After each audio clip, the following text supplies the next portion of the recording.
مجھے کئی بار اسلام میں ملتے ہیں اشفاق بھائی بیرون ملک میں، 5 سال ہو گئے گھر نہیں گیا، 10 سال ہو گئے گھر نہیں کیا، ماں بڑی یاد کرتی ہے، ماں بہت بیمار ہے۔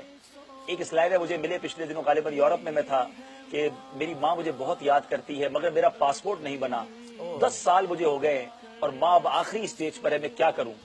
میں نے اس کو پوچھا دوسری ماں لے آؤ گے؟ ماں دوبارہ ملے گی تمہیں، اس پاسپورٹ کے چکر میں، اس کاغذات کے چکر میں تم جنت کو چھوڑے بیٹھے ہو۔ ارے ماں کے قدموں تلے جنت ہے، ماں کے پاس جاؤ، اپنی ماں کی خدمت کر لو۔ لوگ اپنی ماں کو بھولے بیٹھے،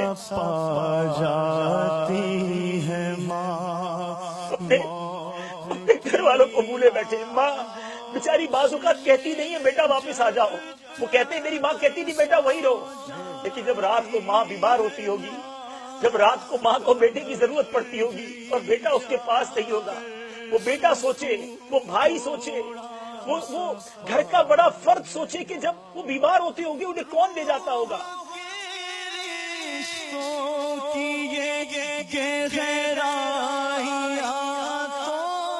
کوئی ماں جب ہم چھوٹے تھے ہمیں پال پوس کر بڑا کیا، ہمیں نوالے بنا بنا کر کھلائے، آج والد بوڑھا ہے اور بچے دور ہیں، جن کے معاشی مسائل ہیں اپنی جگہ، لیکن کیا وہ رب آپ کو فقط بیرون ملک میں روزی دینے پر قادر ہے؟ کیا ماں باپ کے قدموں میں روزی وہ نہیں عطا فرمائے گا؟ ارے خدمت کرو ان کی، یہ دن ہے خدا کی قسم، خوش نصیب ہے وہ جن کے ماں باپ ہیں ان کے پاس۔ ارے یہ چلے گئے نا بہت یاد آئیں گے۔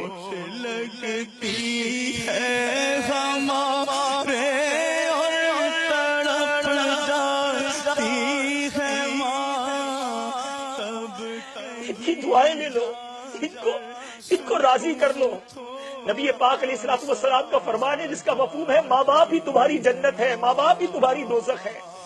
ارے یہ چلے گئے اور آپ باہر، ایسے بھی کئی لوگ ہیں اشفاق بھائی جو ماں کے جنازے میں بھی نہیں پہنچ پاتے، والد کے جنازے کو بھی کاندھا نہیں دے پاتے، کہتے بس چھٹی نہیں ملی، میرے کاغذات نہیں بنے۔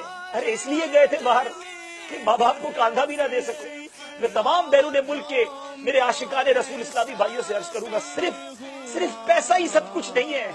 ارے بڑھاپے میں ماں باپ کو ضرورت ہوتی ہے بچوں کی، 2 روٹی کم کھا لینا، تھوڑا کم کھا لینا، اپنی ماں کے پیر تو دبا لو، رات کو اس کے دل سے جو دعا نکلے گی نا وہ جنت کی نعمتیں تمہارے لیے پیدا کر دے گی۔